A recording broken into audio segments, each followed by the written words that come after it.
que aconteceu? Gente, desapareceu todo mundo. Vai entrar no ar lá em 10 segundos. Silêncio. Nossa, eu quase morri agora.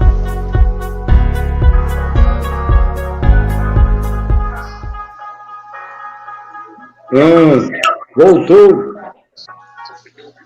Boa noite, Isabel. Boa noite. Boa noite a todos. Boa noite. Boa noite. Boa noite. Boa noite. Nós estamos aqui, vamos apresentar hoje o debate racismo institucional no mundo do trabalho. Boa noite a Cláudia. Boa noite, Cláudia. Boa noite, Tom. Tom não está. Tom não está presente. Boa noite, Osvaldo. Boa noite. Boa noite, Lucas. Boa noite, Ivone. Boa noite. Boa noite, companheiro Isabel e demais companheiros. Tá? Para participar da gente dessa videoconferência. Eu vou apresentar cada um dos debatedores, tá? Para a gente poder dar início à nossa live. A primeira debatedora é a companheira Cláudia Vitalino, da UNEGRO. O segundo debatedor é o seu Osvaldo, que é da Secretaria de Gênero, Raça e Etnia do Sindesprev, cuja essa live é uma atividade da secretaria dele.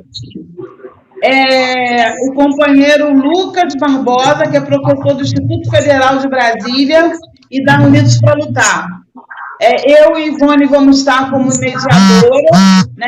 Meu nome é Isabel Firmino, eu sou funcionária lá do Hospital Universitário Antônio Pedro, estou na direção do Instituto Unidos para Lutar também, e a companheira Ivone vai se apresentar. Bem, boa noite a todos, né? Na presença da Isabel, cumprimento a todos os meus companheiros e a minha grande companheira. O nome é Ivone, né? Sou da servidora. Fecha a porta aí, por favor, tá saindo tudinho aqui. Sou da direção estadual do Sindesprev, né? Estou na direção estadual do Sindesprev. E mulher negra, mulher que tenho honra da minha ancestralidade, tenho muito orgulho da minha ancestralidade, e para mim é um prazer enorme estar aqui participando dessa live junto com a Isabel como mediadora, né? E já quero aqui justificar que o Sebastião José de Souza, companheiro também que é da direção do Sindesprev, eu recebi uma mensagem dele agora à tarde que por um problema lá particular ele não vai poder, Isabel, participar da live, então estou justificando aqui a falta do Sebastião. E o senhor Osvaldo? E só uma correçãozinha, Isabel, essa live está sendo organizada pela Secretaria de Gênero e Raça do Sindesprev e pela Regional do Sindesprev Niterói. Por isso que nós duas mulheres de Niterói estamos aqui nessa luta. E é um prazer receber aí todos os companheiros aí para a gente poder discutir esse tema que é tão importante, né? Que é o racismo institucional e também, né? Porque nós, negros, sofremos muito nessa questão racial. Então, a gente tem que fazer essa discussão e eu sei que é uma live, mas nós poderíamos tirar alguns encaminhamentos daqui para que a gente possa estar levando para dentro da Secretaria de Gênero e Raça, apoiados pela Regional de Niterói. Vamos lá, Isabel? Pois eu queria só complementar um pouquinho o que a Ivone disse, que nesse momento tão peculiar que estamos vivendo, né, 6 meses de pandemia de coronavírus, que a gente tem visto durante esse tempo a situação do povo negro brasileiro e do povo negro no mundo todo, né? Só piorando, né? Aqui no Brasil, com a falsa democracia racial, a gente vê que, na realidade, a democracia é uma democracia burguesa que simplesmente ignora a situação do povo negro brasileiro. Durante a pandemia, as favelas, as comunidades não deixaram de ser invadidas pelas polícias, os nossos jovens não deixaram de ser atacados pela polícia e assassinados pela polícia, de todos os estados do Brasil. A nossa população negra teve que ir para as filas dos bancos mendigar auxílio emergencial para poder tentar sobreviver. É a nossa população negra e preta que está nas ruas, aqui no caso do Rio de Janeiro, mas do Brasil todo, numa situação de rua, despejado, passando fome e necessidade, e são muitos anos, nós somos um povo que construiu essa nação, esse país, mas que hoje estamos num lugar da sociedade que a gente não merece. Então, temos muito que debater, temos muito que lutar, e por isso que a gente está hoje aqui nessa live. Eu vou convidar para poder começar a iniciar o debate a nossa companheira Cláudia Vitalino. Bom, boa noite a todas e todos, aos meus companheiros aqui do Sindesprev, boa noite a todos, boa noite, doutor, ao grande diretor Oswaldo Sérgio Mendes, boa noite. Negro, e de grande respeito, não só das ativistas do movimento negro, mas também do pessoal da categoria. Então, meu boa noite a Ivone Serra, meu respeito, que também é uma mulher de santo, e quando a gente fala de racismo institucional, a gente não pode deixar de falar do que sofre não só as lideranças, mas os adeptos de matriz africana. Quando a gente fala, porque o racismo sofrido é porque é uma religião fundada pelos negros escravizados. Então, a minha saudação especial, e a Ivone de Ogum, minha saudação, meu pai, e minha saudação, que minha mãe lhe abençoe. Eu também a Isabel, é prazer estar dialogando com você. Lucas Barbosa é uma pessoa que eu não conheço, mas a gente pode estar, a partir desse encontro, estar trocando informações. Na minha fala inicial, quando a gente fala de racismo institucional, eu não vou ficar, mesmo enquanto historiadora tardiamente formada, e não vou ficar debruçando sobre o significado. Mas, enquanto ativista do movimento negro, enquanto ativista do movimento sindical e da questão enquanto trabalhadora, tá? Que sempre quando fala com racismo institucional, é muito comum se falar que no serviço público não existe racismo. E aí eu falo, eu, servidora pública, seu Oswaldo, servidor público, Ivone, servidora pública, mas no serviço público existe racismo. E quando você vai, na verdade, vai subindo na hierarquia, é que o racismo se coloca de maneira mais transparente. Quando a gente pensa nesse negro que precisa estar galgando alguns cargos, e aí o negro começa a desaparecer.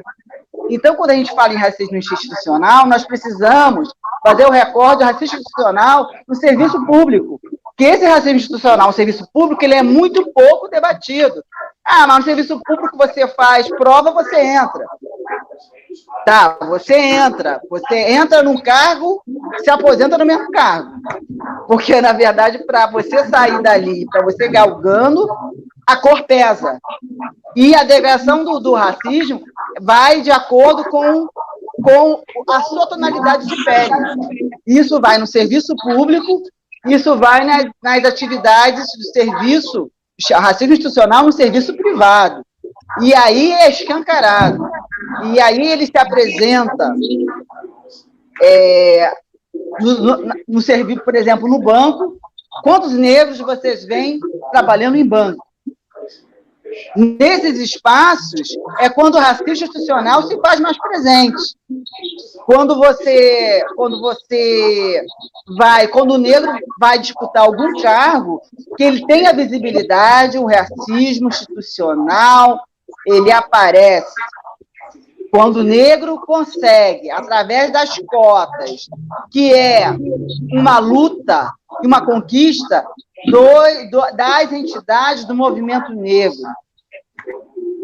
O racismo institucional se apresenta porque, na verdade, quando você vai... E esse racismo institucional, ele está tão entranhado que, na verdade, e eu estou falando dessa forma porque eu estou falando para o público da saúde. Quando um médico negro, que esse médico negro é consequência das cotas, em sua maioria, tem muitos que se recusam a ser atendido por esse médico negro. Muitos se recusam a ser atendido, ser atendido por um chefe de enfermagem negro. Muitos se recusam a ser atendido, que aconteceu comigo, com um diretor negro, com uma diretora negra, enquanto eu era direção. Se referiam à secretária, mesmo quando eu me apresentava como diretora. Conseguiu, não? Não. Ih, vou desligar. Opa! Posso continuar? Isabel, então, Isabel, o racismo se... Cláudia, só um minuto. Seu Oswaldo, eu acho que o senhor está com a televisão ligada. É alguém que está com a televisão ligada aí alto. Desculpa, Cláudia.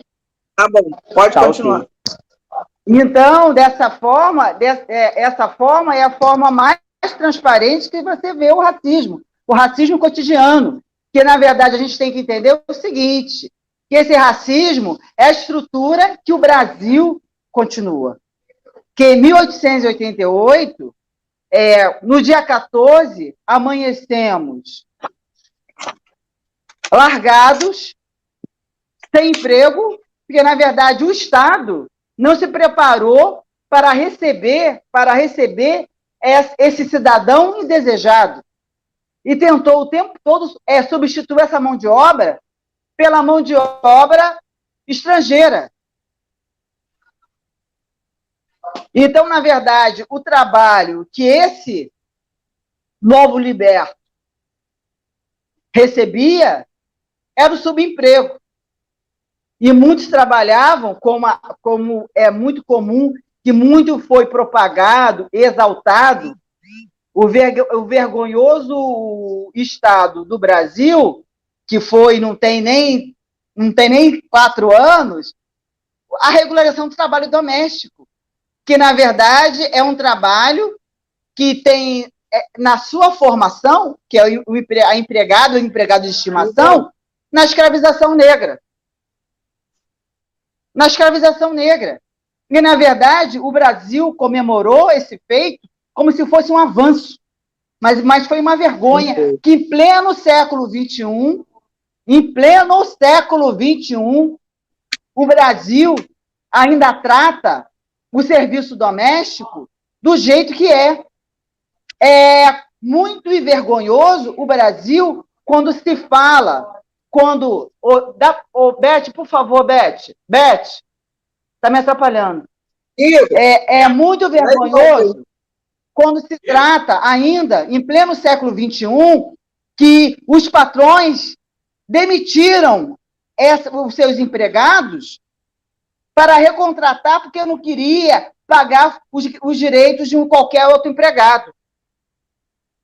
É vergonhoso, falando no momento que estamos vivendo, que o presidente colocou o serviço doméstico como essencial, e é vergonhoso que uma empregada doméstica, uma trabalhadora, vivendo racismo institucional, teve o seu filho morto por negligência de um casal, tá? Um deles, é bom registrar, prefeito de uma cidade, para levar cachorro para passear, que não é obrigação de um empregado doméstico. E que é uma criança de 5 anos, filha de uma trabalhadora, que teve que levar o seu filho pelo estado de exceção que o país está vivendo, e quando voltou, encontrou o seu único filho morto. E a legislação não debate que aquela função estava errada e que aquele casal estava com Covid-19. E aí, quando a gente fala em racismo institucional, a gente precisa estar falando também do número de desempregados que tem, a sua maioria, pretos e pretas, que vivem no subemprego, que foram os primeiros na lista do desemprego. E a gente não pode estar falando do serviço de imagem, Tá ligado, que são os cuidadores, os guardiões das nossas vidas, que nesse período de Covid estão tendo o maior número de mortos de profissionais de saúde no Brasil. Então, quando a gente debate sobre o racismo institucional no mundo do trabalho, nós precisamos estar falando e debatendo sobre a categoria que é a majoritária preta, que está no serviço público, é 56,8% da população desse país que ainda trata o trabalhador negro como trabalhador de segunda classe, desse país que ainda difere o serviço, porque quem é mais negro, quem é menos negro, por esse país que ainda não cumpre a Lei 111, que é trabalho igual, salário igual. Tá? No serviço público acontece. Mas vai ver na iniciativa privada, vai ver na questão de ascensão social no serviço público, onde o racismo está colocado. Você vai ver nas indicações para os cargos de confiança, onde o racismo está colocado. E aí, a gente vai ver no número, como a gente fala no quesito raça e cor, no número de pessoas mortas durante o Covid. E aí a gente vai ver onde o racismo institucional se coloca. E aí, quando nós discutimos racismo institucional, no mundo do trabalho, nós estamos discutindo de que negros recebem menos que os homens brancos, que a mulher negra está abaixo de todas as pirâmides. Quando a gente fala aí a gente fala da Convenção 100 que o Brasil assinou. Aí a gente fala na Convenção 111 do racismo no ambiente de trabalho, que o Brasil assinou. Nenhuma dessas duas convenções não são respeitadas em nosso país. Então, eu acho que já passei do meu... Ninguém me avisou ainda, mas eu acho que meu tempo já passou. Passou não. Que falou... Passou não. Não passou? Eu deixei 15 minutos. Falta então. 3 minutos. 2 minutos agora. Não, que você... Mas eu tinha falado 10, então tá bom. Então, eu aumentei. Então, para poder concluir, ótimo, que bom que... Então, para poder concluir, nas minhas falas iniciais, seria isso. Nós precisamos, como nós falamos, que o movimento negro, as entidades do movimento negro, quando nós debatemos, o Brasil, ele não pode dizer que é um país democrático, que no Brasil existe democracia. Porque num país racista, como no Brasil, que é o pior racismo, que é quando o profissional te contrata, o profissional que nega a você o trabalho, mesmo que você tenha um excelente currículo.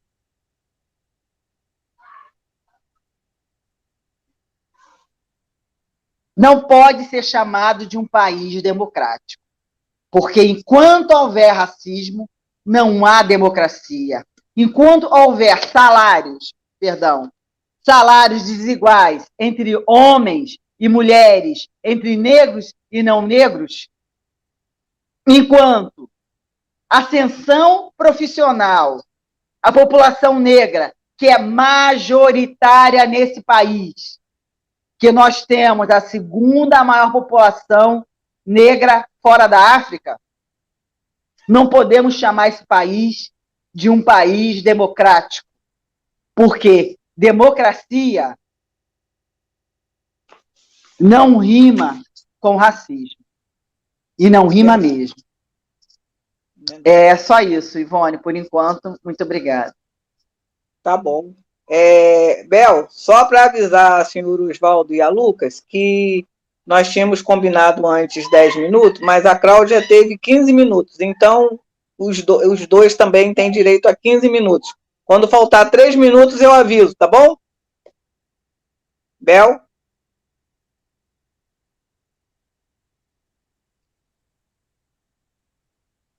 Estou te ouvindo.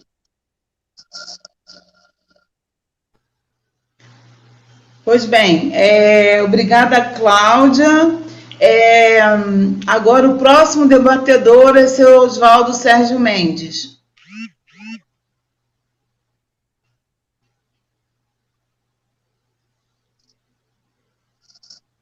Ele tem que abrir o som. Abre o som, seu Osvaldo. Habilita o microfone. Abre o seu som, seu Osvaldo. Aqui.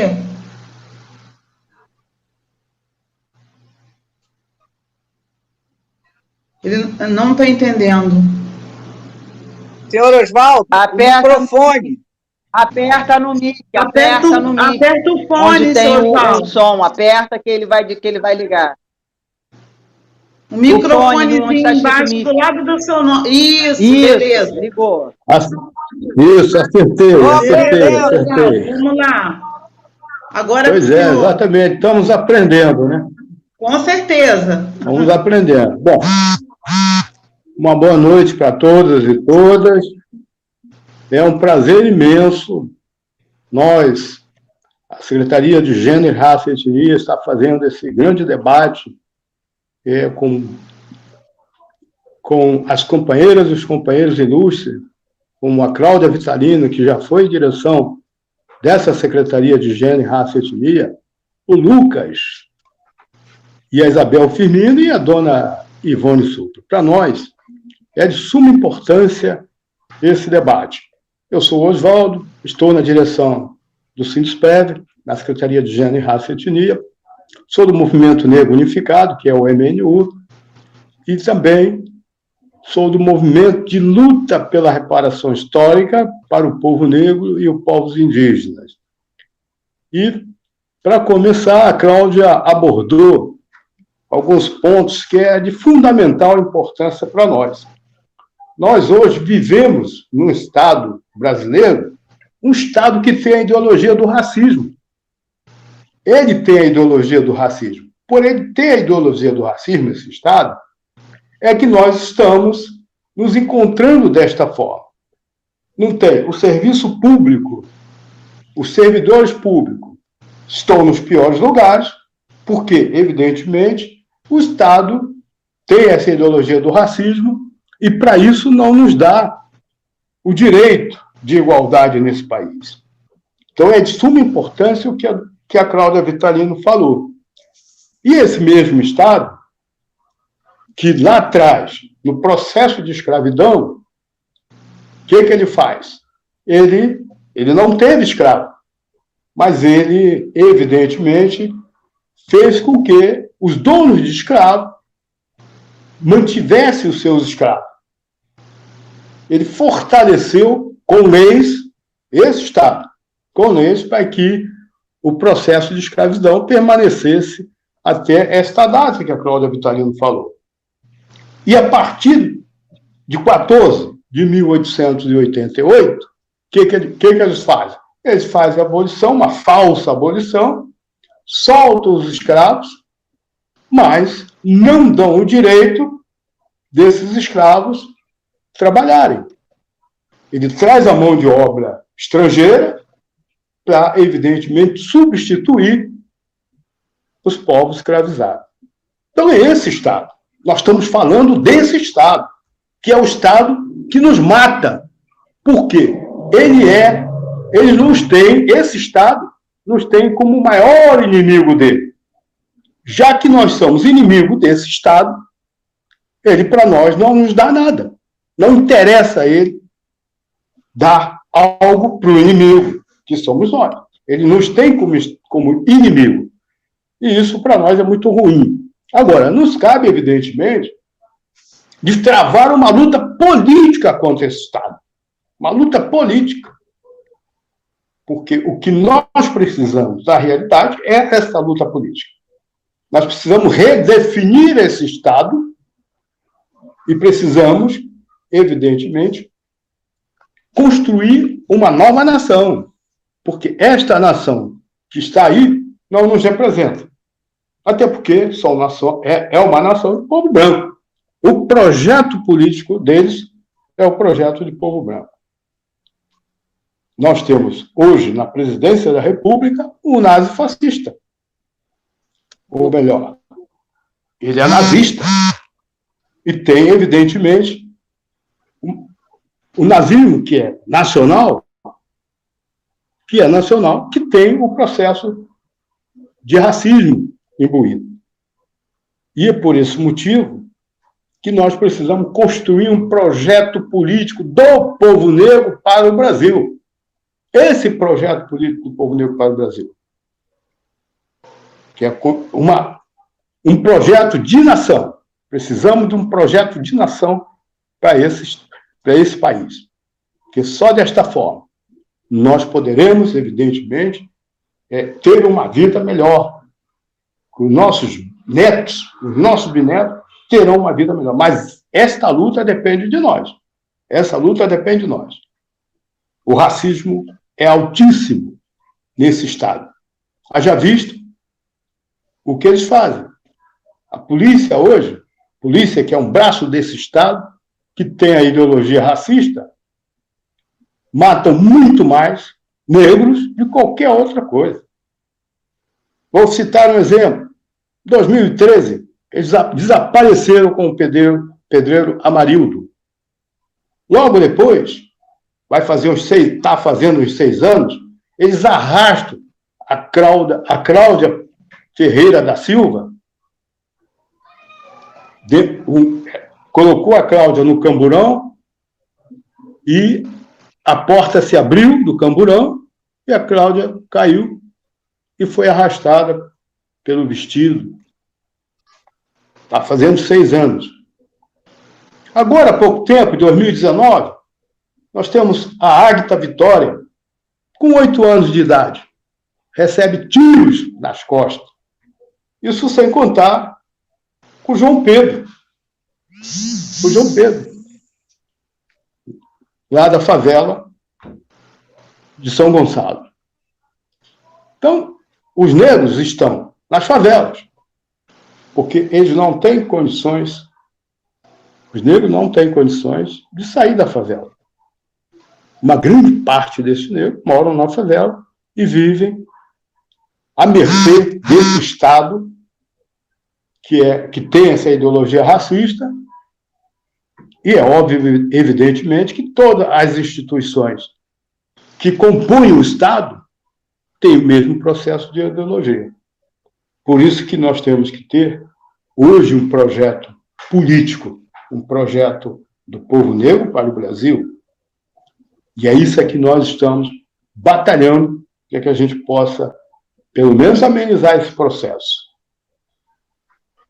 Porque é muito triste você ver chacinas que acontecem quase que todos os dias. Aquelas que são anunciadas e aquelas que não são anunciadas. Vários jovens negros morrendo. Vários jovens negros. Hoje, com Covid-19, eles estão querendo reabrir as escolas. E quem é que vai morrer de Covid? São os negros. São os negros. Porque, primeiro, os negros moram nas favelas, nos cubículos, nos espaços mínimos de locomoção. É óbvio, evidentemente, que as crianças, ao ir à escola, vão captar o vírus, porque o vírus está circulando entre nós. Haja visto que hoje está em torno de 129 mil mortos. 1.000 mortos não é qualquer coisa. E se fizer um apanhado uma pesquisa desses 129 mil mortos, uma grande parte é de negros e negras. A Cláudia falou do racismo dos médicos. Esse é um fato. Por quê? A grande maioria dos médicos são brancos. E os negros médicos que tem não são respeitados como médicos. Na unidade onde eu trabalho, tem 3 negros médicos. 3 negros médicos. 2 negras e um negro. E que volta e meia são desrespeitados porque as pessoas não reconhecem o negro como nada. Não reconhecem o negro como nada. E isso é proveniente desse Estado, que é um Estado racista. Então, nós precisamos dar um basta nisso. Nós precisamos, sim, conscientizar os nossos negros e negras que nós precisamos fazer um projeto político. Nós temos um projeto político do povo negro para o Brasil. Projeto de nação. Projeto de nação. Porque esta nação não nos representa. E nós precisamos, de fato, fazer esse projeto. Então, em relação a essa questão do racismo no mundo do trabalho, é algo que nós, enquanto servidor público da área da saúde, vivenciamos isso constantemente. No serviço privado, também tem racismo. Também tem. E muito. Na educação, é um outro fator. Tem muito racista na educação. Justamente porque nós estamos vivenciando um Estado que é altamente racista, homofóbico, sexista e machista. Você pode observar que, se você for nas câmaras de vereadores, o maior número de vereador é branco e poucas mulheres. Se for na Câmara, na Câmara dos Deputados, na LERJ, enfim, o maior número é de cor clara, homem e 2 ou 3 mulheres. Então, esse é o Estado. Na Justiça, na magistratura, é a mesma coisa. Portanto, nós não estamos em lugar nenhum desse Estado. Não estamos em lugar nenhum desse Estado. Por mais que nós tenhamos aí candidatos, hoje temos bastante candidatos negros querendo assumir uma cadeira de vereadores hoje, querendo assumir, inclusive, uma cadeira na prefeitura de prefeito, mas isso é um nada. Isso é muito nada. É muito pouco para nós. Então, nós precisamos, sim, fazer algo com mais garra, vamos dizer assim, com mais ímpeto, para que a gente possa mudar essa realidade que hoje nos assola. Então, é isso aí que eu tinha aqui para falar, e depois vamos ficar aí à disposição das perguntas que virão, para que a gente possa abrilhantar mais esse nosso debate. Obrigado. Obrigada, seu Oswaldo. Nós vamos agora chamar o professor Lucas. Professor Lucas Barbosa, do Instituto Federal de Brasília, de Unidos para Lutar. Lucas, é contigo. 15 minutos. Vamos deixar esse título de professor aí pra lá. A gente tem que ter orgulho, né? Companheiro. A gente tem que ter orgulho. Só mais companheiro aqui.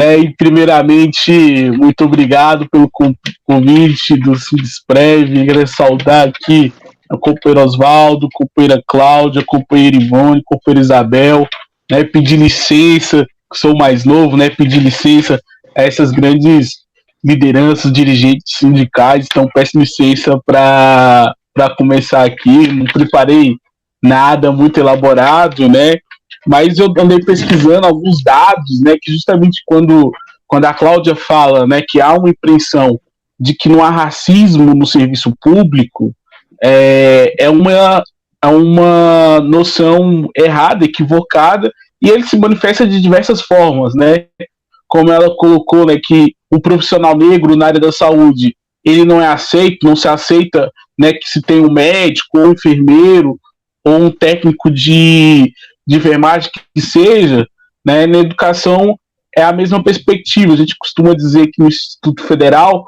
que o nosso crachá, quando a gente vai entrar no outro campo, é como se fosse o passaporte, que significa que a gente é servidor, que a segurança não vai te acompanhar dentro do campus, vai ficar fazendo mil e uma pergunta, Então, como o crachá seria o passaporte para esse do mundo, que não nos deixa pertencer, E aí tem alguns estudos, são estudos recentes sobre a força de trabalho no serviço público, da ENAP e do IPEA. Apesar que, por exemplo, que mais de 40% dos servidores das três esferas se autodeclaram negros no serviço público, quando a gente observa para as carreiras de mais prestígio social, como diplomacia, as carreiras típicas de Estado, está falando aí de auditores, promotor, juiz, o número de negros é insignificante. Então, antes do processo de cotas, o número de diplomatas negros não chegava a 10%, na Receita Federal a 13%, na Polícia Federal a 9%, Isso coloca, e por outro lado, quando a gente olha a outra ponta da pirâmide, nas carreiras que ganham menos, que tem menos prestígio e que está na ponta de lança do serviço público, enfrentando todas as condições de trabalho cada vez mais precárias, aí na área da saúde, da educação, que ganha menos que o teto do INSS, nós ganhamos menos, Então, já para fazer um diálogo também, para não ser repetitivo com o que outros companheiros colocou, a reforma administrativa, assim como a reforma da Previdência, atinge principalmente nós. Nós somos os alvos da reforma, da reforma administrativa que está colocada. Como já colocou, que não vai atingir juiz, que não vai atingir promotor, que não vai atingir a alta oficialidade das Forças Armadas, que é composta basicamente por brancos, por homens brancos, que continuam mantendo os privilégios históricos da sociedade brasileira. Por enquanto fala de racismo institucional, é essa prática, que as práticas sociais do Estado brasileiro, desde a sua concepção, ela sempre está impregnada da prática racista. Depois da falsa abolição da escravatura, as leis proibindo o acesso à terra, o acesso à escolarização. Então, se a gente olha ao longo da história do Estado brasileiro, nós percebemos que a questão racial, que ela é sempre colocada para a manutenção dos privilégios desses grupos não negros, que sempre foram privilegiados, se continua até hoje, como se manifesta na reforma administrativa, com essa proposição de acabar com a estabilidade. Agora, tem um dado de 2008, do estudo do ENAP, que coloca que menos de 10% dos cargos de confiança do DAS são compostos por negros. E é justamente nesses cargos, nessas instâncias de poder, que quer colocar para avaliar o desempenho de um servidor negro, que já sofre cuspade, caça-indicância, no dia a dia, na discriminação, no não reconhecimento dele negro enquanto profissional. Você tem que estar com crachá, tem que continuar se afirmando, tanto pela população, como pelos colegas, quanto pelo nível hierárquico, né?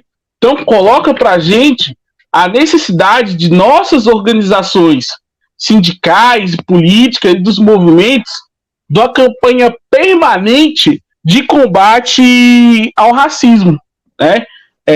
Não podemos abrir mão dessa bandeira de combate ao racismo dentro das instituições, dentro dos locais de trabalho.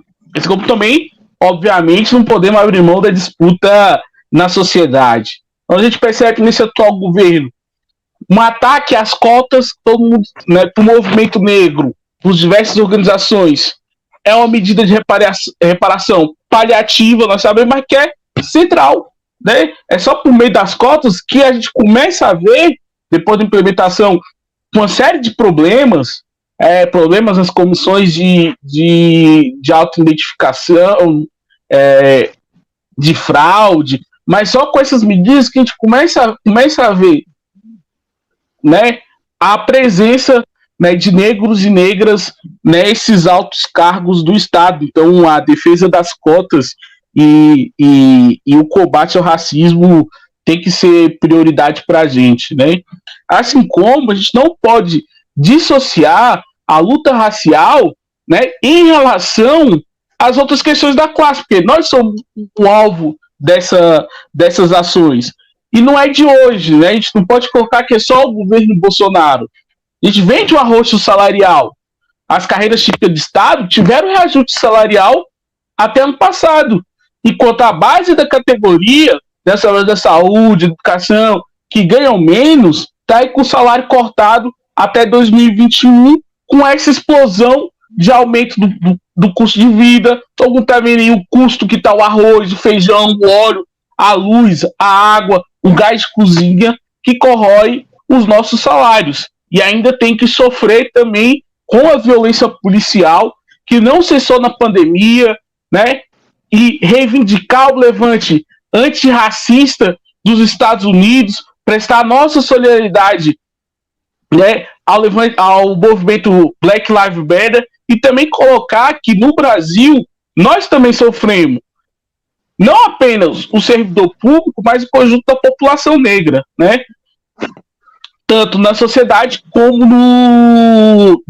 no mercado de trabalho.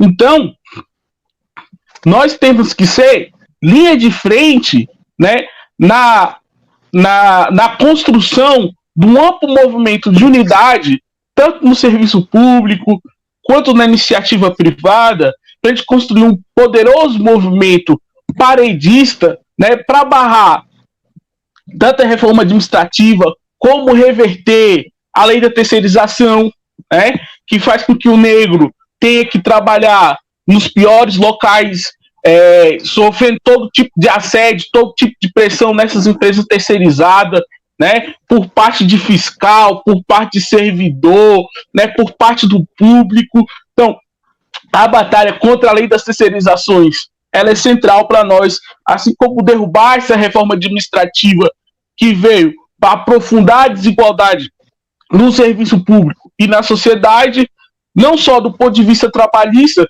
mas também na perspectiva da ponta, porque é nós que estamos na ponta do serviço público, seja dentro da sala de aula, seja dentro da escola, seja numa agência do INSS. É nós que sofremos com o sucateamento do Estado, né?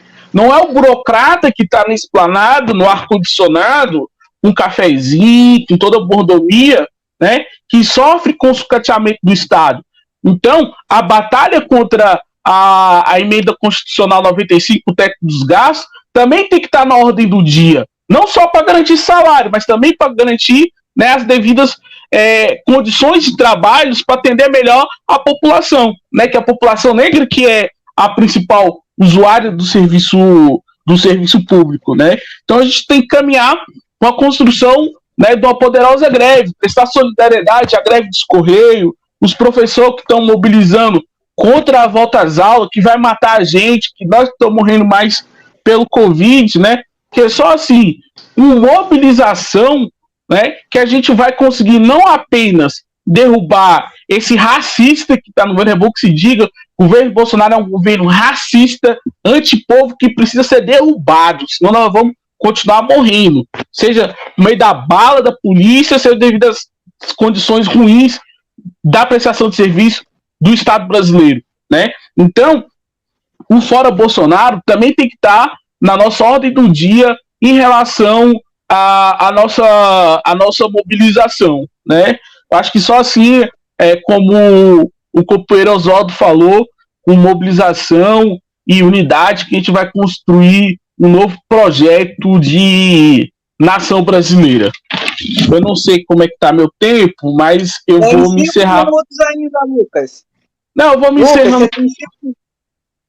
Eu tenho 4 minutos. Não, e aí, aproveitar esses 4 minutos aqui, né, e colocar aqui, como a companheira Cláudia colocou, na educação também não é diferente, né? Por exemplo, eu estou no Instituto Federal, sou professor do campus aqui em Brasília, e os servidores negros é minoria. A gente tem 70 professores, talvez não são nem 10 professores negros, né? Isso demonstra também de quando mais a gente vai subindo na hierarquia do Estado, né? Menos negros ocupam esses espaços, né? Então, é importante colocar esses fatos para dizer que não é porque é funcionário público que não sofre racismo, né? Que não tem diferença entre negros.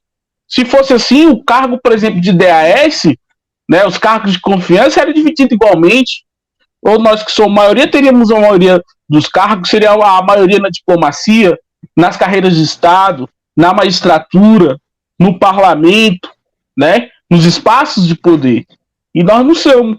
E aí não é culpa do negro, né, que aí parte dos racistas vão colocar como se fosse culpa do negro, ou se o negro individualmente fosse responder um problema que é social, que está dentro das estruturas da sociedade brasileira, né?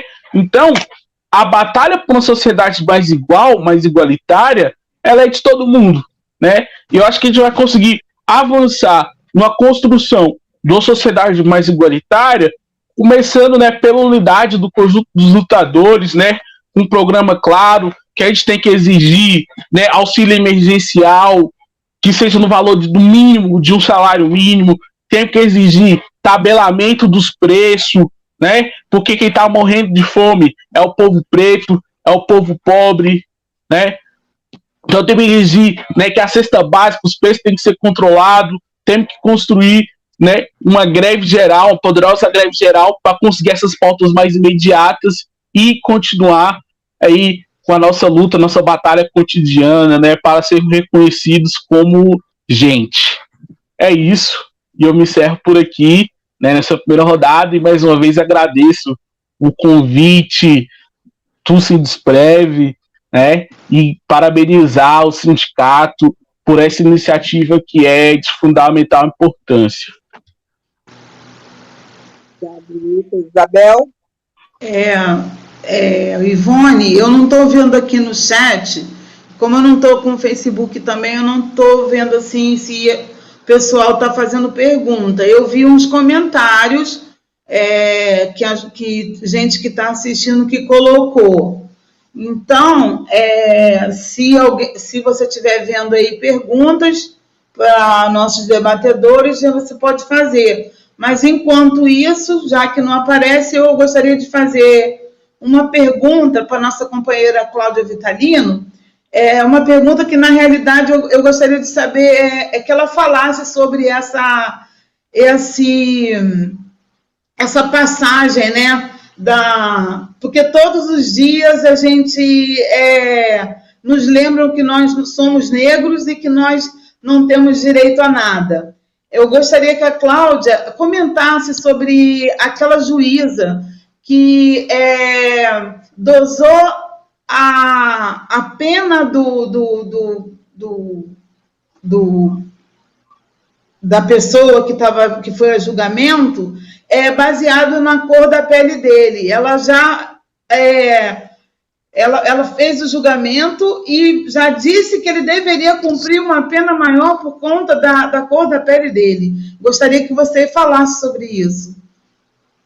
Antes de Cláudia responder, Cláudia, tá, obrigada. Assim, eu acho até que você já falou, mas eu queria que colocasse, assim, o racismo, a principal causa desse racismo é a desigualdade que nós temos? Isso que eu queria dizer. É só, a principal causa do racismo é a desigualdade, a consequência do racismo. Tá? A desigualdade é consequência do racismo. O racismo foi um projeto de poder. Um projeto de poder vitorioso, justificado, tá? Na superioridade, entre aspas, racial, e na religiosidade. E o tal do fardo do homem branco. Então, na verdade, o que acontece? Como eu falei anteriormente, toda a estrutura do Brasil, todo o Estado, ele continuou o mesmo do início do século, de 1888. Apenas um documento foi assinado, com validade de 100 anos. Então, na verdade, a estrutura do Estado continua a mesma. Não houve um projeto de inserir esses novos cidadãos indesejados na sociedade. E a consequência é isso. A consequência é o quê? Que a escola era proibido, a educação era proibido, moradia era proibido, e foi assim que foi construído as favelas, por falta de local. Que as senzalas tiveram que ser esvaziadas para poder dar espaço para os colonos, porque o mundo vivia em uma recessão. Então, é a consequência disso. É consequência de uma abolição mal concluída. Sim. Deu para responder, Ivone? Tá? Agora, a outra pergunta da Isabel Firmino. Isabel, o que acontece? Vou procurar ser assim o mais direta possível, tá? Em relação à sua pergunta, que ela é bem pertinente. Quando a gente fala desse contexto, tá? Desse contexto, a gente tem que pensar o seguinte, Isabel, o seguinte,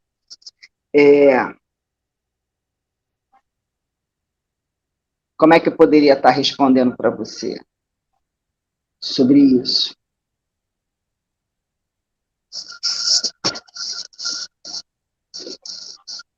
A violação dos direitos, tá? A violação dos direitos, ela é constante. Tá? Ela é constante. Opa, peraí, alguém voltou aqui, minha tela sumiu aqui. Deixa eu voltar. Não, tá aqui. Voltou. Então, alô? Não, é que para mim a tela tinha sumido, tá? Aí por isso que eu voltei de novo. Tá? Pertinente a pergunta. Você poderia repetir, por gentileza? Isabel? Isabel?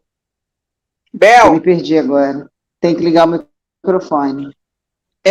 Sobre esse episódio da imposição da pena de uma juíza que se baseou na cor da pele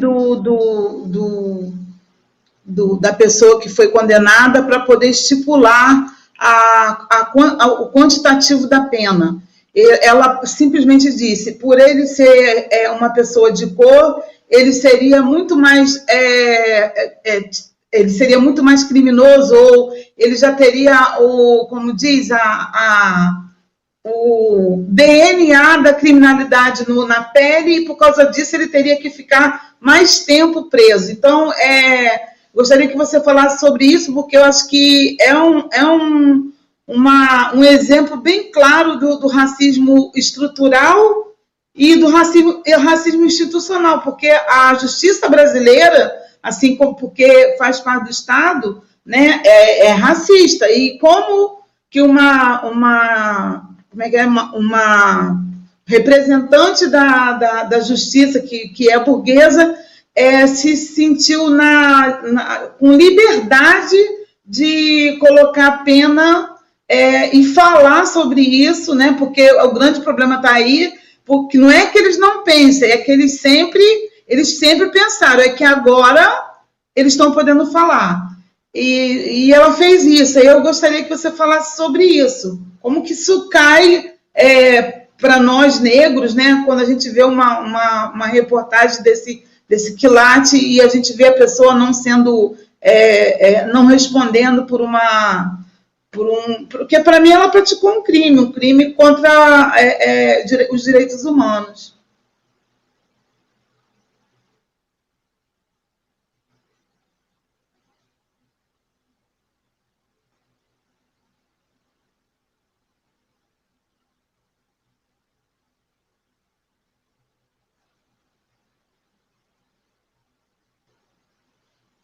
Acho que ela caiu, não?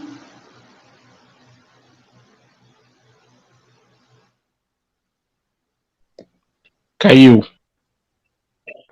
Caiu.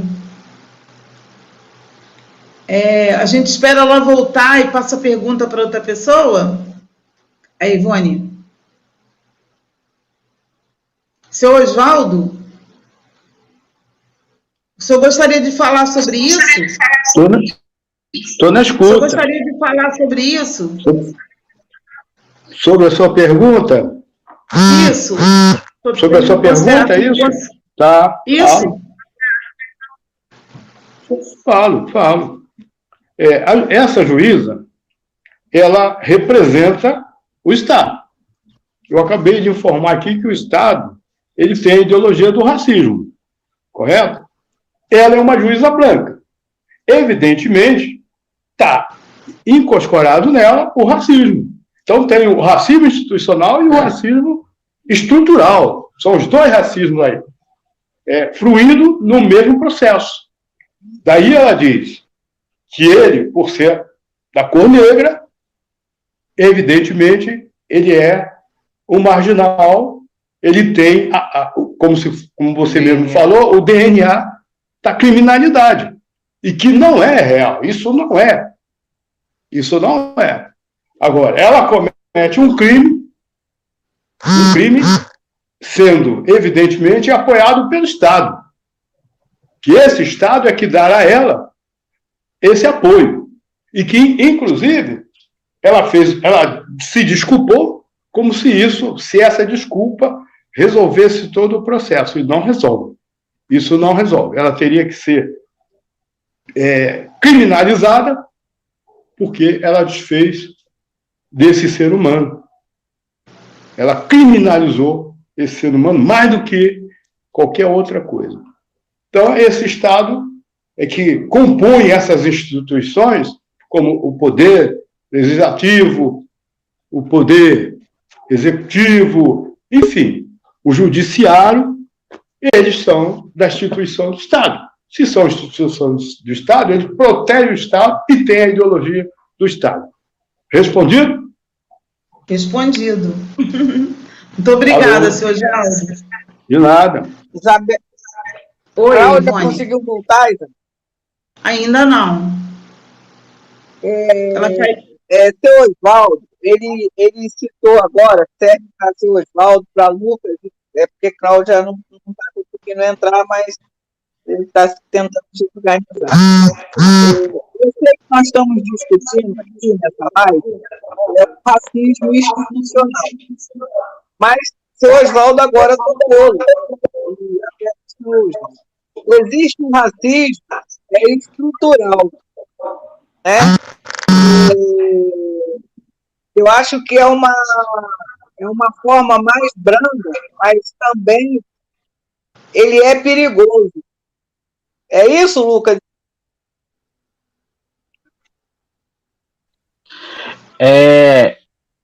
Então, eu tenho a percepção que o racismo estrutural ele não é mais brando, ele é tão perverso como as outras formas de racismo. Porque quando a gente coloca, né, que o Estado brasileiro, que a República, né, que sempre foi dominada pela aristocracia branca, né, sempre construiu os mecanismos de exclusão, e aí não só recorrer à violência policial que permanece até hoje, como também construindo 400 anos de escravidão, né?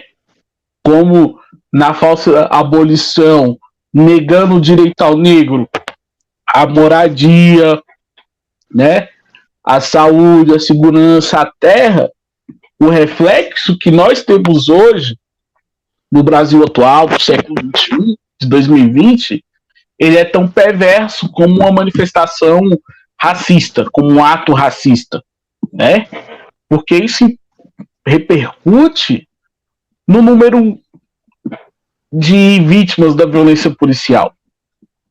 Não acha bala perdida, nunca acerta um banco. Ou seja, a bala perdida era endereçada ao negro. Nós que morremos mais por Covid, isso não está dissociado da estrutura do Estado brasileiro. E não só do Estado, mas estrutura da sociedade brasileira. Né? Então ele é tão perverso quanto. Né? E aí, não só a questão da violência policial, né? E a questão do acesso aos direitos, mas da própria representação do negro enquanto parte da sociedade, como colocou aí, a Sandra colocou no chat, o caso do menino aí de Niterói, né, que foi preso pelo reconhecimento de uma foto. E já pensou se ele não tivesse parte do movimento da música, da cultura que fosse defender ele? Estava preso, igual como os milhões, né? Quando milhares de negros estão dentro das cadeias, sem julgamento, sem direito a uma assistência jurídica, né? São milhares de casos igual ele, né? Pode fazer um exercício, né? No noticiário policial.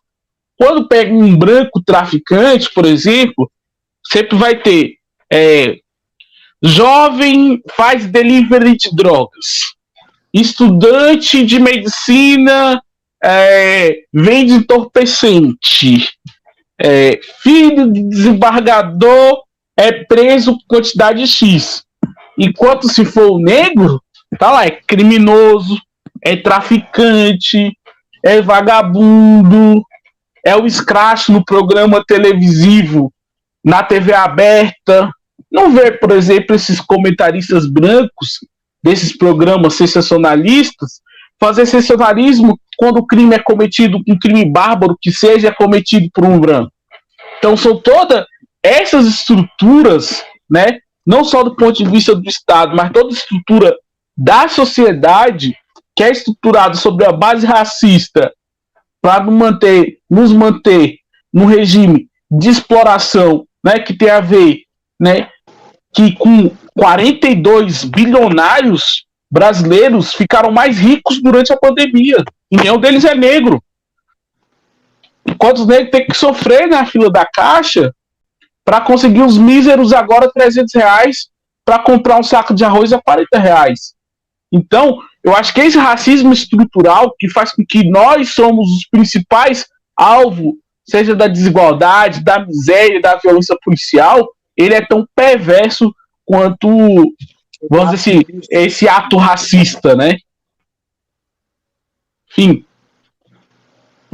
Seu Osvaldo? Oi. Diga.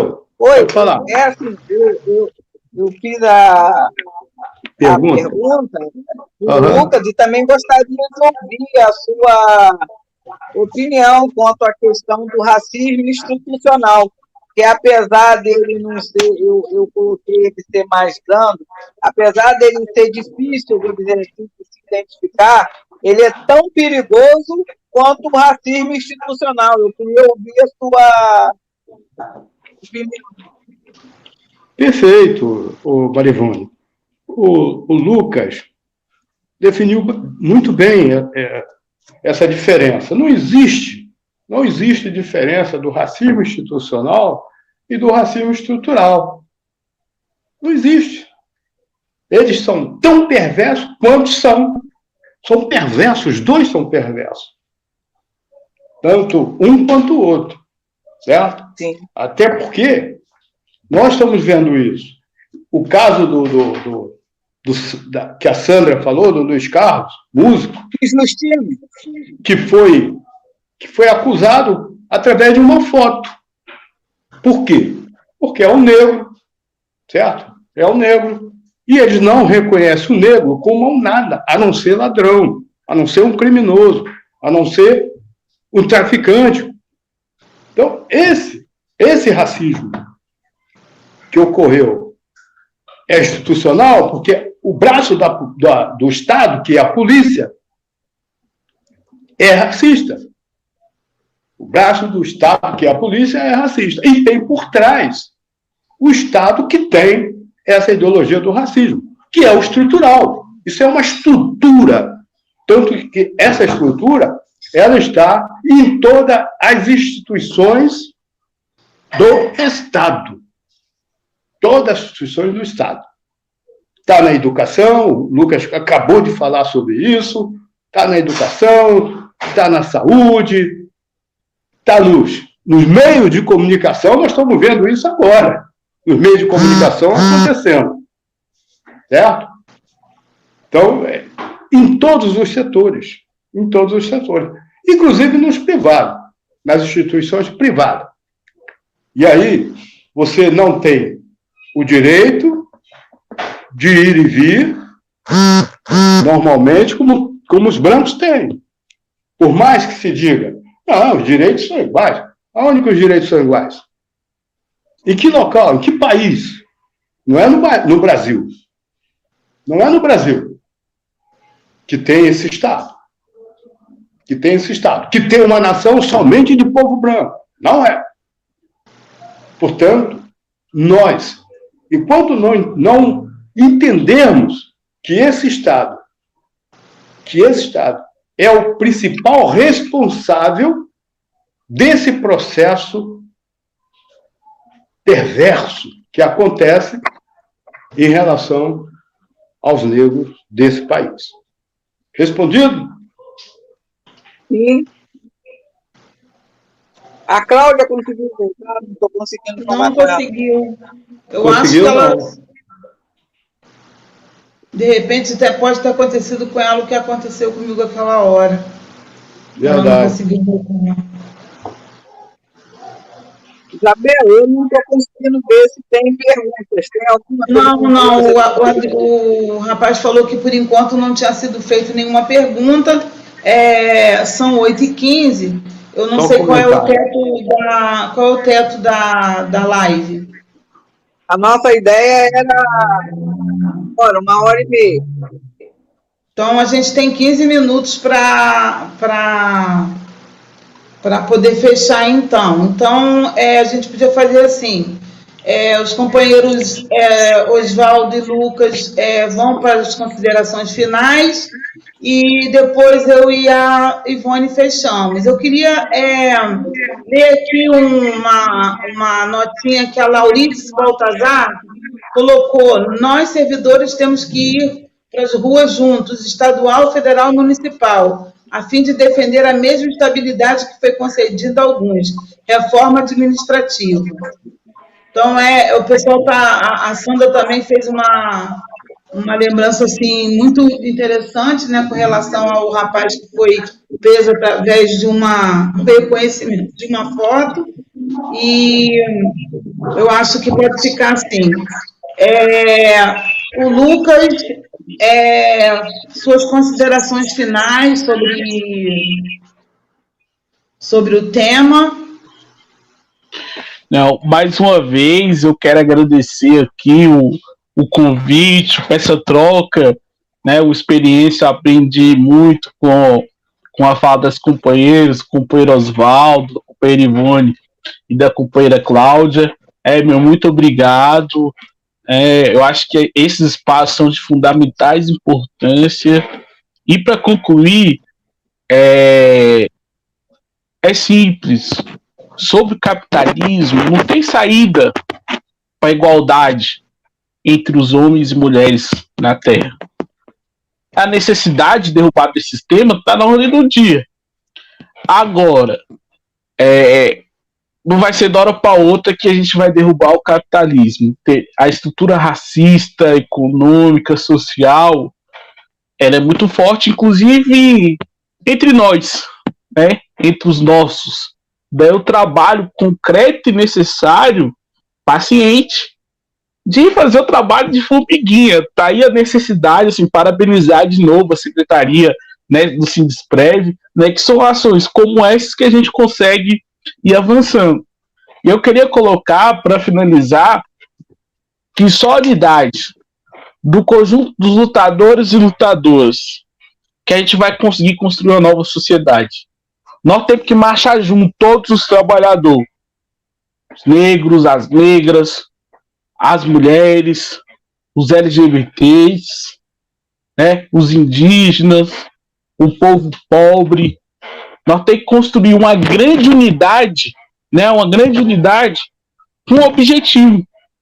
Nós temos que derrubar esse governo que está nos matando, né? Seja pela mira da polícia, seja na porta dos prontos-socorros, na omissão no ensino remoto, que exclui a população que não tem acesso, né? Então, só a unidade nossa que nós vamos conseguir fazer o enfrentamento para derrubar o governo, né? Para construir, acho que nós temos um mecanismo que é a necessidade de construir uma greve geral unificada, né? Unificar o conjunto das categorias. Passou da hora, Correio não pode ficar sozinho tomando porrada de todo mundo, servidor público não pode ficar sozinho tomando porrada de todo mundo, né? Como o companheiro falou, tem que unificar os municipais, os estaduais, federal, estamos todo mundo no mesmo barco, todo mundo, nós somos trabalhadores, né? E aí com unidade, com mobilização, com construção da greve geral, que de fato pare a produção, como foi em 2017 que nós derrotamos o governo Temer, né?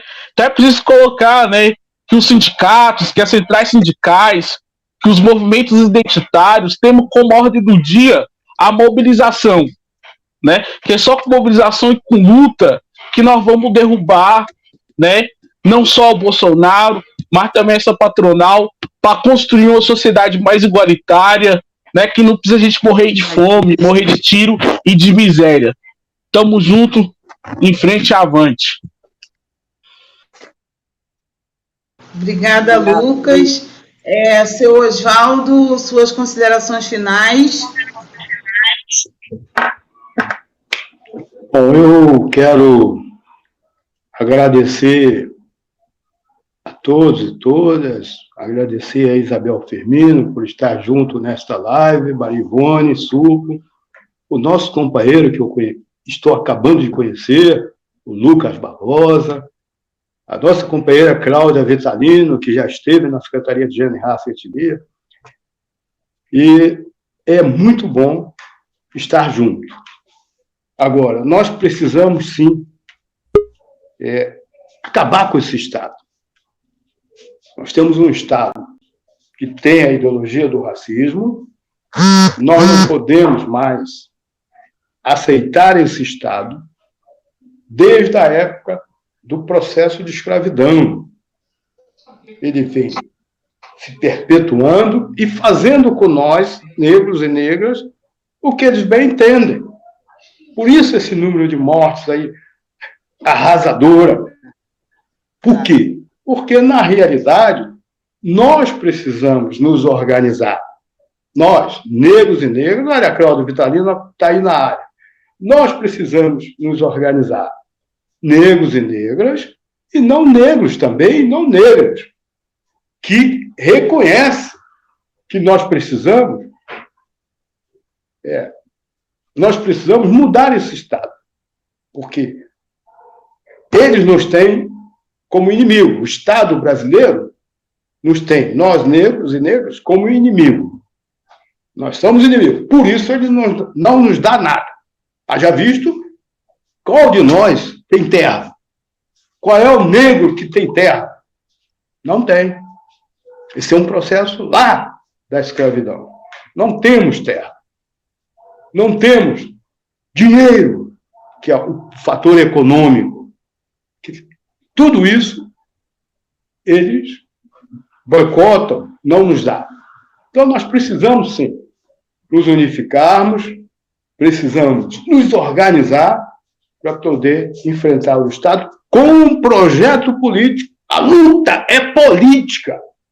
Nós precisamos de um projeto, nós temos um projeto político. Temos um projeto político que é de nação. E um projeto de redefinir esse Estado. Esse Estado brasileiro não nos representa. Nós temos que redefinir esse Estado. E temos que, evidentemente, saber quem somos nós na nação. Nós somos negros, indígenas, ciganos, temos várias etnias na nação, que eles não reconhecem, que esse Estado brasileiro não reconhece. Então, nós precisamos redefinir o Estado e, evidentemente, organizar esta nação. Eu tenho uma frase que eu costumo dizer quando eu encerro as nossas discussões, que é o seguinte: a luta consequentemente organizada e coletiva nos levará à vitória com certeza absoluta, porque só o coletivo vence. Agora, se nós não fizermos essa luta consequente, tem que ser consequente, organizada e coletiva, evidentemente que nós não vamos vencer. Mas se fizermos, nós seremos os grandes vencedores e teremos um Estado diferenciado, um Estado que vai nos respeitar, que é o nosso projeto político. Muito obrigado e até a próxima, com certeza absoluta.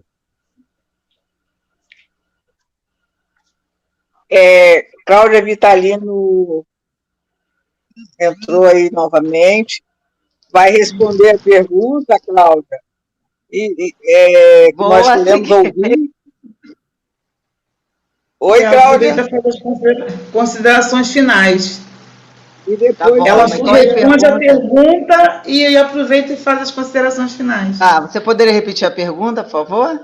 A pergunta é sobre aquela juíza que deu a pena baseado na cor da pele do cidadão, e por isso, ela entender que o nosso DNA ele é um DNA de crime, que somos criminosos, ela achou que a pena deveria ser maior, porque, afinal de contas, ele é negro, e negro, por si só, né, já é bandido. Então, eu gostaria que você falasse sobre isso e depois fizesse suas considerações finais. Só para poder terminar, eu gostaria de estar informando que eu faço parte da Comissão Estadual da Verdade da Escravidão Negra do Brasil, aqui do estado do Rio de Janeiro. E quando a gente costuma debater e está acompanhando esses casos. E nós fizemos, em 2019, nós fizemos uma campanha pelo quinto, tá? Porque nós não temos nenhum negro no Supremo Tribunal, nós não temos nenhum negro nesses espaços. E é importante e é justo.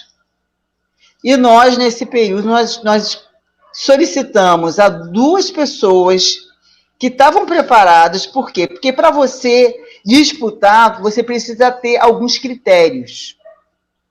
Nós sabíamos que essas pessoas não seriam escolhidas, mas era importante a gente abrir uma campanha nacional, entendeu? De negras e negros no poder, tá? No poder, nesses espaços, por causa disso. Porque, na verdade, uma pessoa não negra, ela pode até sentir alguma empatia, uma curta empatia. Mas essa pessoa, ela não pode imaginar o que nós vivemos enquanto pessoas negras. Então, para que um juiz, alguém do Supremo, eles precisam debater com quem sente na pele. O Joaquim Barbosa foi escolhido por Supremo porque ele era negro.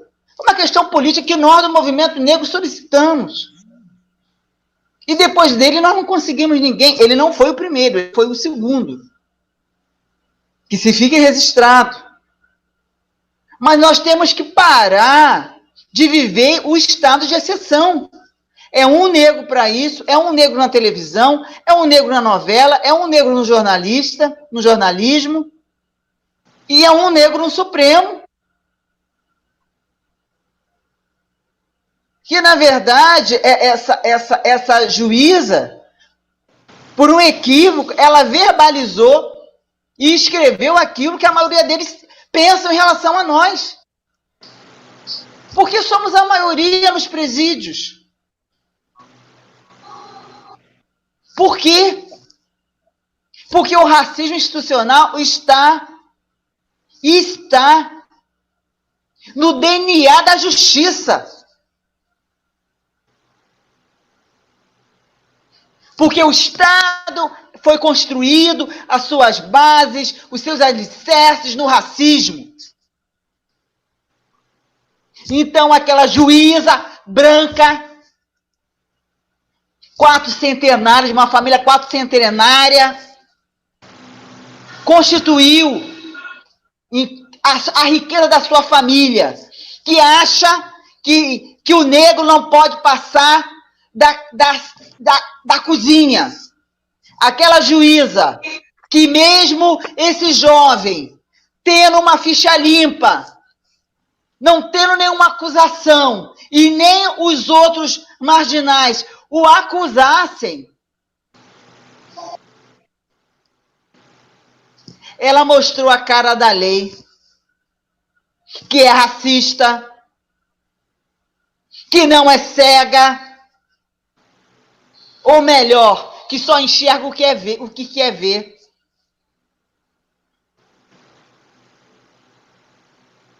Que executa,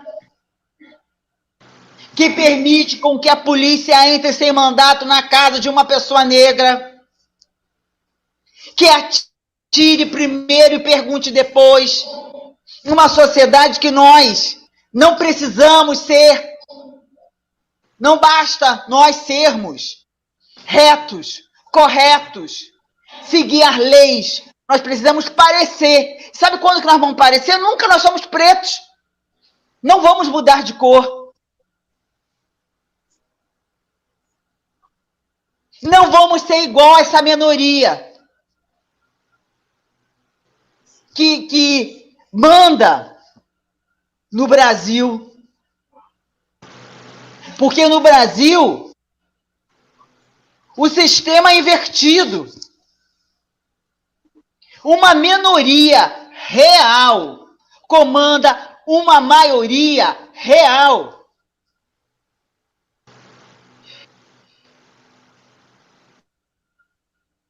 Então, na verdade, em relação à sua pergunta, o que acontece é isso. É a exemplificação daquilo que dentro Da OAB a gente tenta combater. Eu, enquanto não sou do direito, mas sou historiadora convidada. E lá tem outras pessoas também convidadas. E é por isso que nós não precisamos nos calar em relação ao racismo. E o racismo não é um problema do povo preto, do povo negro, que não ajudou, construiu a riqueza desse país. E, ao mesmo tempo, foi negado cidadania a essa mesma população preta. E debates enquanto esses precisam ser feitos. E não pode ser feito, e não pode ser apenas, repito, o problema da população preta, é um problema da sociedade. E a sociedade não pode se calar, não pode achar que não é um problema deles, porque esse problema vai bater na porta deles. Porque tem duas formas de se lutar contra o racismo. Uma é através da consciência, a outra é quando um filho seu foi executado, for preso injustamente.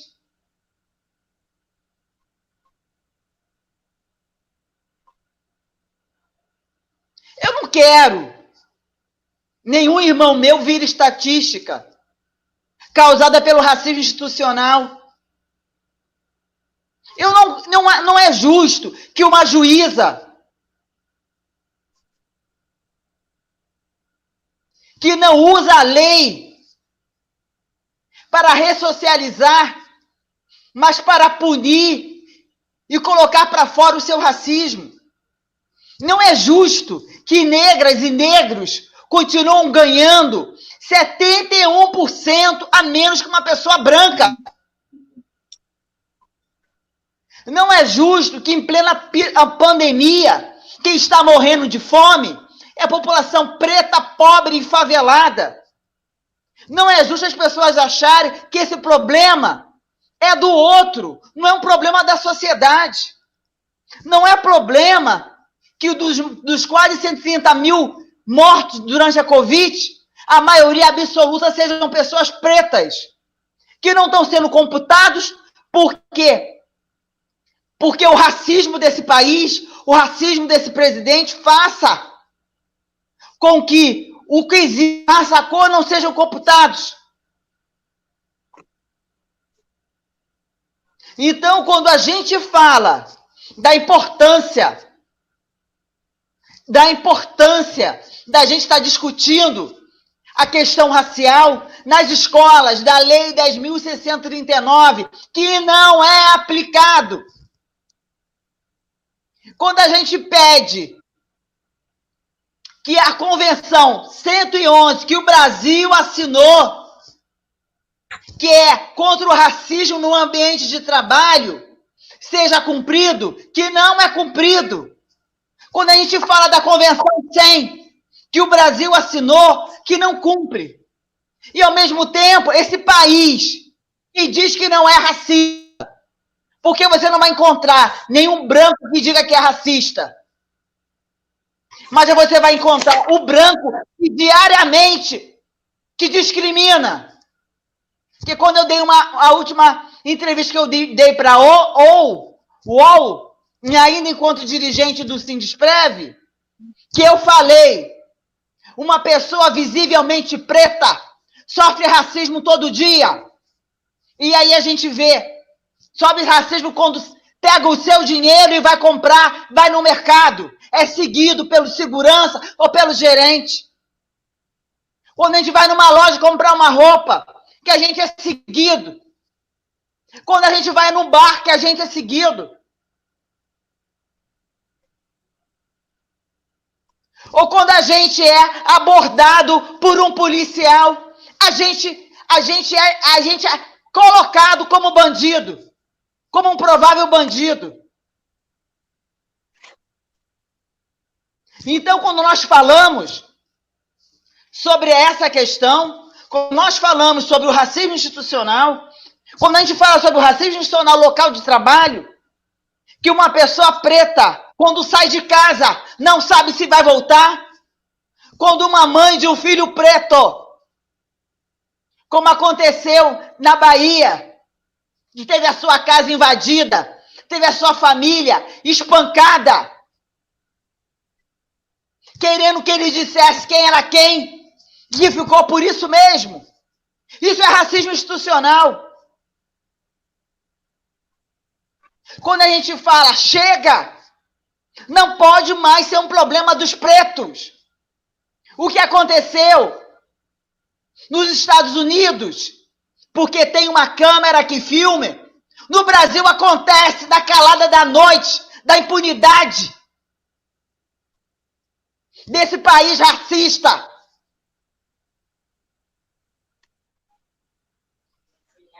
Quando a gente fala, quando a gente diz que a lei, ela não é cega, ela enxerga o que ela quer enxergar. Quando a gente diz, parem de nos matar, quando a gente diz, vidas negras importa, uma frase que não precisava ser dita por um cidadão. Quando a gente denuncia que a cada 23 minutos um jovem negro é executado, quando a gente denuncia que durante a pandemia e no último ano aumentou em mais de 83% o número de execução da população preta. E essa população preta, em sua maioria, é trabalhador, em sua maioria, são pessoas de bem e de ficha limpa. É o racismo institucional. Então, caros companheiros, caros camaradas, caros colegas de trabalho, porque a riqueza desse país até hoje quem carrega a população preta, sabe por quê? São a maioria que trabalha e que contribui. Ah, não paga imposto? Sim, mas quando você paga a tua passagem, tu está pagando imposto. Quando compra a tua roupa, tu está pagando imposto. Quando você vai ao médico para uma consulta, tu está pagando imposto. Quando você come, tu está pagando imposto. O Brasil, onde tem as taxas mais caras, os impostos mais caros do mundo, e quem paga mais são os assalariados, que isso significa mais de 40% da população, estou falando da população preta, que está à base de todas as pirâmides. E que esse levante que aconteceu nos Estados Unidos, voltando a esse assunto, está colocando para fora. Agora, até quando nós vamos não aguentar, a gente não sabe. Porque o que vivemos no Brasil, o Brasil tem uma bomba a explodir a qualquer momento, causado pelo racismo institucional, causado pelo racismo estrutural no ambiente de trabalho, pela injustiça em relação a pretos e pobres. E a gente não pode dizer que essa injustiça em relação a pretos e pobres não está vinculada em relação ao ambiente de trabalho. Não podemos dizer até quando nós iremos aguentar. E é muito comum, erroneamente, a gente querer comparar o Brasil com os Estados Unidos. E esquece que o Brasil sempre foi um país democrático. E que nós saímos de 64 até 85, num período longo de ditadura, onde as organizações das entidades negras foram proibidas. Que nós só conseguimos e só podemos retomar porque vivíamos na clandestinidade. Clandestinidade. Então, quando as pessoas falam, porque é um movimento negro com entidades negras, eram proibidos. As pessoas eram caçadas. Os seus cabelos eram raspados. É isso porque o racismo institucional se estourou também durante a ditadura. Se consolidou durante a ditadura. Então, quando a gente fala em racismo institucional, concluindo, do racismo institucional, quando a gente fala do racismo no ambiente de trabalho, quando a gente fala que nós precisamos sim, nós não deveríamos ter, mas que cotas no serviço público é uma necessidade, mas essas cotas precisam ir além da base. Elas precisam ir para os cargos de confiança, para os cargos de mando, porque precisamos ter a caneta. Precisamos, aproveitando em 2020, nesse momento de eleição, da gente pensar em quem nós estamos votando. Porque lá não somos nem 5%. Quem manda em nós são os brancos. Isso não é justo. Nós temos que parar de dar nossa voz para outros falarem. Nós precisamos ter a nossa própria voz. E muito tranquila. Não pense, eu não sou candidata.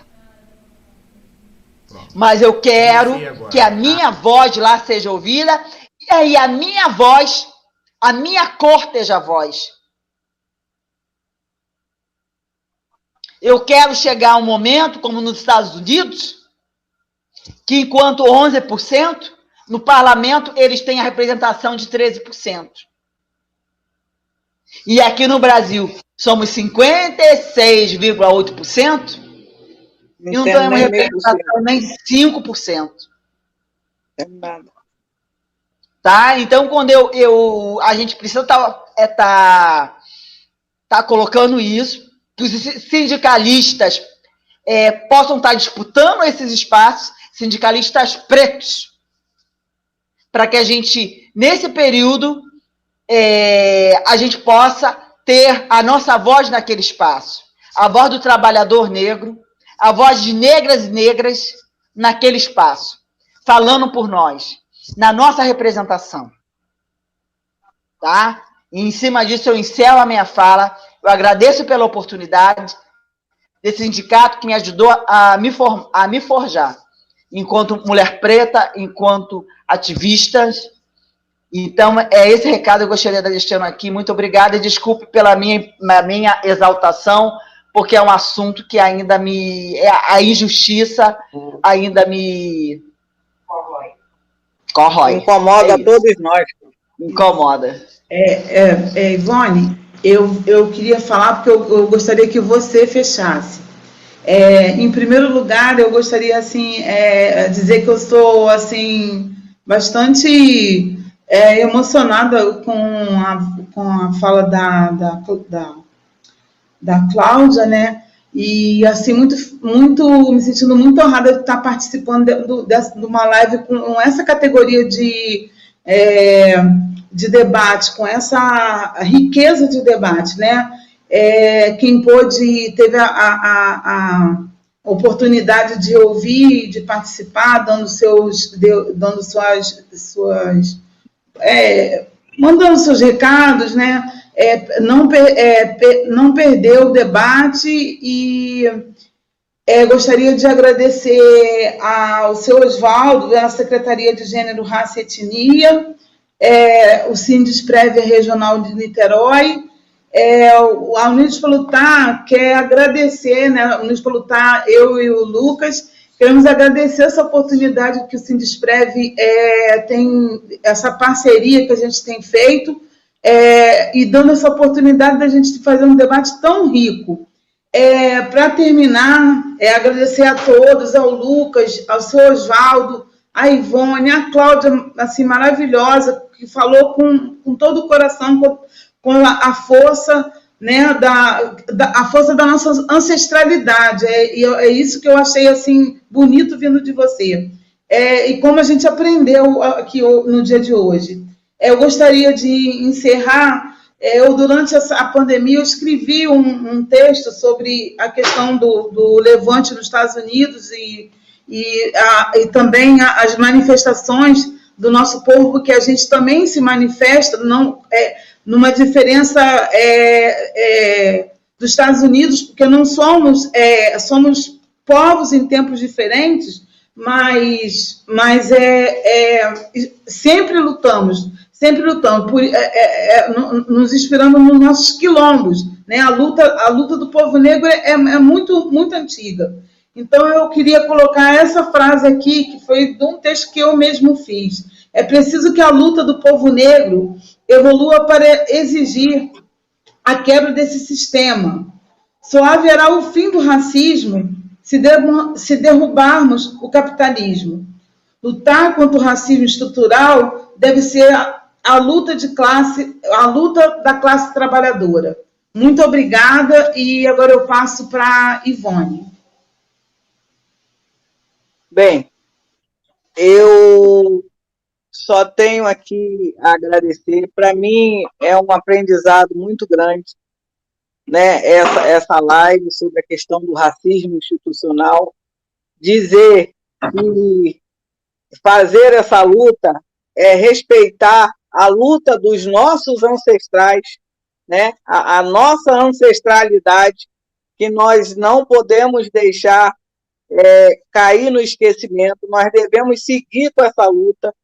Só tem uma forma de se vencer esse racismo. Nós negros e negras, ocuparmos todos os espaços de poder, como já foi colocado aqui pelos nossos debatedores. Seja nas assembleias legislativas, seja nas assembleias, nas câmaras municipais, nas universidades, né, em todos os espaços de poder. Nós, negros, temos que entender que nós temos a responsabilidade, né, de ocupar esses espaços. Nós temos o direito de ocupar esses espaços, porque esses espaços são nossos. É nosso. Porque se nós estamos aqui, é por uma luta muito grande dos nossos ancestrais. E dar seguimento a essa luta é ocupar todos os nossos espaços, porque nós somos capazes de ocupar. E chamo o povo negro a reconhecer isso, porque nós temos que trazer de dentro de nós esse reconhecimento. Nós não podemos ficar com medo, nós temos que estar em qualquer lugar, porque é um direito nosso. E assim, eu quero agradecer ao Lucas, viu, Lucas?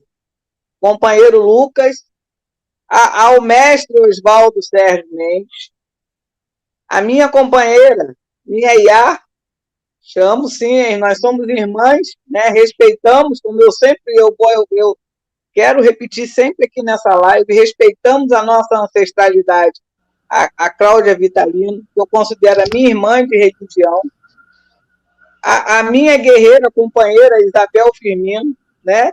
Para nós, vamos organizar uma live sobre a questão do racismo, vamos, e viemos juntos.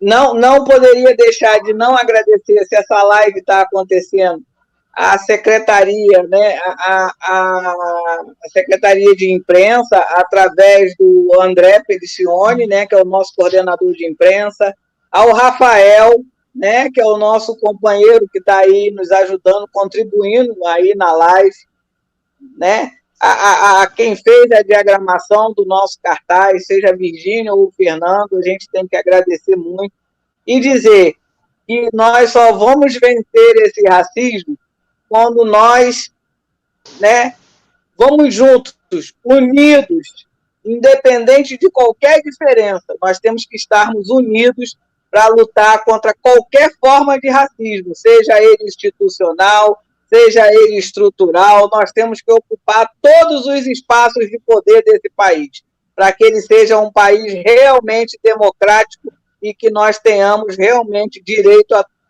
tudo aquilo que é nosso e que nossos reis e rainhas, quando vieram da África, trouxeram, e nós temos que nos orgulhar disso. Isso que eu queria falar. Muito obrigado. Sim, quero só lembrar que dia 14 de setembro,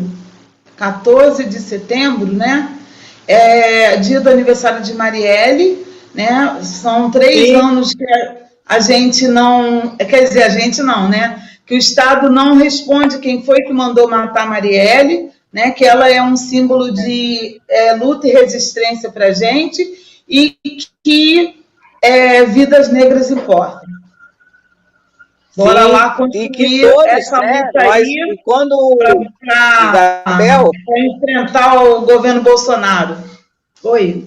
E quando nós colocamos que a questão da Marielle é um crime que não foi ainda solucionado, temos que dizer que todos aqueles que ainda não foram solucionados, né, que tenham resposta desse Estado, porque os seres humanos, as vidas, importam. Então, assim, que todos aqueles que não foram solucionados que possam ter uma solução, que nossos jovens não sejam presos, né, por serem negros, né, porque tem sua ficha na delegacia, né, no sistema, por ele ser um negro. Então, assim, é vergonhoso isso num país que é um país de negros, né, porque o Brasil é um país de negros, é o nosso país, e vamos ocupar esse espaço que é nosso. É isso aí. É isso. Agradecer a todo mundo que assistiu a gente também, né? E um beijo também. para cada um. Um beijo, Lucas. Um abraço, seu Oswaldo. Muito obrigado. Cláudia Vitalino, mulher maravilhosa. Outro. Eu quero chamar de Yaya também, tá? É guerreira! E Ivone, minha irmã, que não tenho assim, né? Minha irmã Ivone. Somos irmãos. Com Isabel, certeza. Independente da religião, nós somos irmãos. Nós somos todos irmãos, viu? Então, Lucas, foi um prazer muito grande conhecer você. Espero que nós possamos nos encontrarmos novamente em outras atividades.